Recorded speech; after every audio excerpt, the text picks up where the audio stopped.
Hey guys.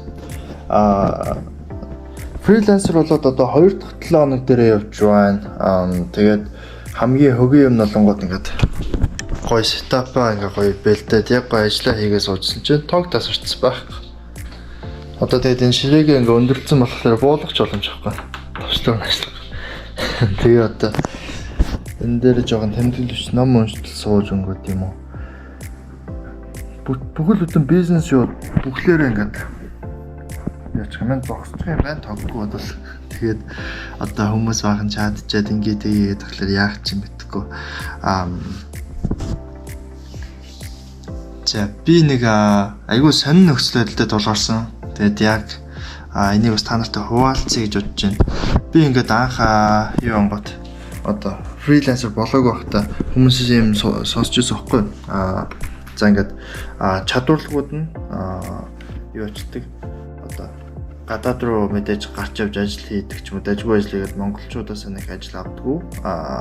Яг гэвэл бага мөнгөөр хийлгэж байгаа мөртлөө ингээд айгүй их юм ярьдаг. Тэгээд мөнгөө бас хэрэгтэй байхгүй. Тэгээд яагаад гэдэг ядаргатай тэгээд тэрэнд нь хүмүүс дурахгүй монголчууд. Тэгээд юу болонгот арай ундаж хүмүүс нь болонгот баг үнээр олон ажил олон төсөл аваад тэгэнгუутаа одоо 5 6 ингээд төсөл авч байгаагаа тэгээд тэднийхээ алийг гээгдүүлэхгүйгээд явсаар байгаа нэг 5 төслийнх нь нэгээс 2 нь фейлдэг гэж байгаа байхгүй.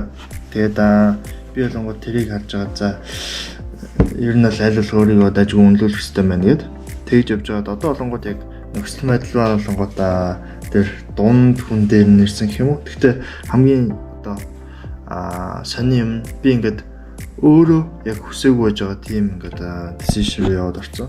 За sorry би камерын дээр юм гарч байгаа шүү.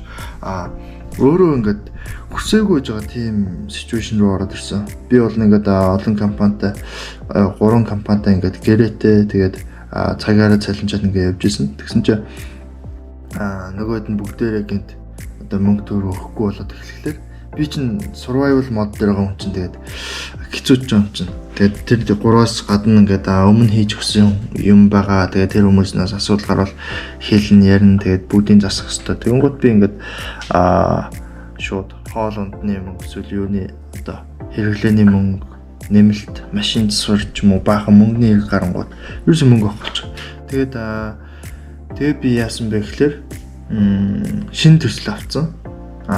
Тэр нь болонгууд дахиад одоо ижил дүүцгүүцтэй 3 төсөлтэй. Тэгээд яг гоо манай UK ажил маань болонгууд яриад сайхан өгчтэй. Чи ингээд ажил их байвал тэгээд гайгүй. Угаасаа цагаа цалинж байгаа юм чинь. Тэгээд босд нь бас ер нь ижил. Тэнгууд би тэр ажлуудаа жоохон хойж тавьж байгаа сарын хугацаатай 2 сарын хугацаатай төсөлмөс аваад хийхээр болж байгаа. Тэнгууд баах олон төсөлтэй. Тэгээд яагаад тэгжсэн гот нөө би юм хийж өгсөн ч гэсэн хүмүүс нь мөнгө бүтээгөөгүй эсвэл би мөнгөний хэрэг заагаад ингээд дахиад төслүүд авч байгаа. Тэгэхээр би яг тэр одоо дунд цагийн хүмүүс шиг ингээд амар олон ажил хийдэг юм болцсон. Тэгээд өөрийн гэсэн бас apply YouTube дээрээ бичлэгээ хийх гэж edit хийсэн байх олон юм ярьсан ч гэсэн тэднийгээ ерөөсөө хийх баг завгүй юм шиг ингээд сууж ин. Тэгээд нэг гоё юм нэх юм болоо штэ. Би ингээд одоо өмнө ингээд өглөө 10-аас ажил дээр очиод орой 6-аас дараад орой 9 хүртэл юм мэдж чийлэрж жагаад 9-өөс ажиллаа хийгээд шөнийн 2-оос 2 хүртэл ажиллаж жаад унтдаг. Тэр мэр schedule бол бүгд өөрчлөгдөж байгаа. Тэгээд би одоо болгоод яаж байгаа. Ерөөсөө өдрийн цагаар ажиллаа хийгээд тэгээд гарч сайхан жоохон юм мэдээ ч юм уу оройн жоохон агаар магаарт гарч байгаа. Тэгээд буцаад орой ирэнгуудаа жоохон тоглоод тэгээ унтдаг. Эсвэл жоохон амардаг. Тэнгүүт одоо болонгууд нэг яг эрхчлөөтэй болоод ирэнгүүт би одоо ингээд дажгүй ингээд одоо ажлаа явуулчих юм бол тэгээд бусад цаг нь болонгууд ингээд хамаагүй болчих. Өмнө шиг ингээд өдөр шинэ гүйцэтгэх хэрэгч байхгүй. Би өөрийгөө амар менеж хийх хэрэгтэй, жимд явах хэрэгтэй, эсвэл дасгал хийх хэрэгтэй болчихоо. Тэнгүүт ингээд амар бүх юм ингээд шал өөрчлөгчд юм байна. Тэгээд өөр дээрээ бас илүү анхаарах болох юм байна. Яг л би одоо ингээд дандаа захирлуудтай ярьж бизнес хийж байгаа хүн болохоор өөр дээрээ илүү анхаарах хэрэгтэй болчихоо. Тэгээд нэг ийм сони юмтай байгаа. Тэгээд энэс олж амар завгүй нөхцөл байдал руу өөрийгөө оруулах магадaltaй тэгэнгүүт тэрнээсээ гарахын тулд аль нэг төслийн фейлдүүлэх ч юм уу тиймэрхүү үр дагавар гарч болохоор болж байгаа. Тэгэнгүүт тэр айгу одоо эрсдэлтэй гэх юм уу амар олон хүнд амжилт өгч юм бол тэгэд өөрөө баларч байгаа юм аа. За тийм ээ.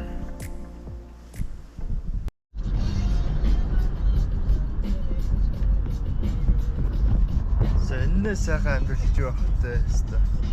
Амьдралын гоё юм л одоо л мэдэрч байна да.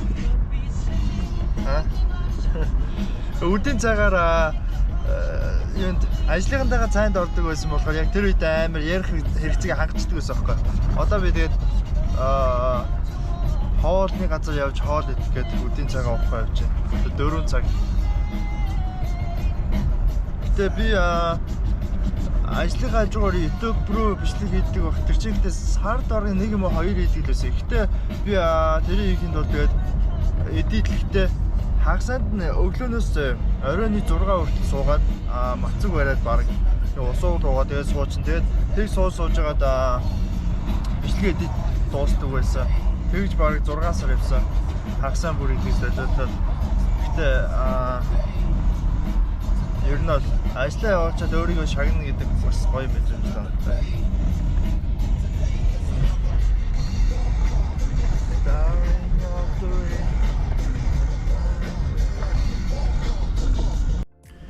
Yo, what's up guys?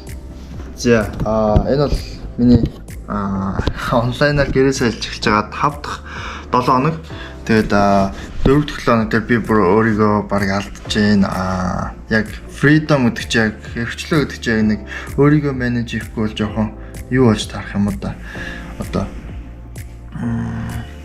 жоохон менеж зөв хийхгүй бол жоохон хэцүүдэд таарах юм шиг байна. Би хамаг цагийн менежмент юм дээр бүгдэн дээр нь яг сайн анхаарал тавихгүй алдаж байна. Тэгээд бас нэг гоё юм гэх юм бол өнөөдөр ингээд гадаа мантай надад тэр дээгүүр ингээд уулыг ингээд бүр дараад ман татсан байна. Тэгээ би болоод нэг кодо бичсэн шиг тэгээ байж байна.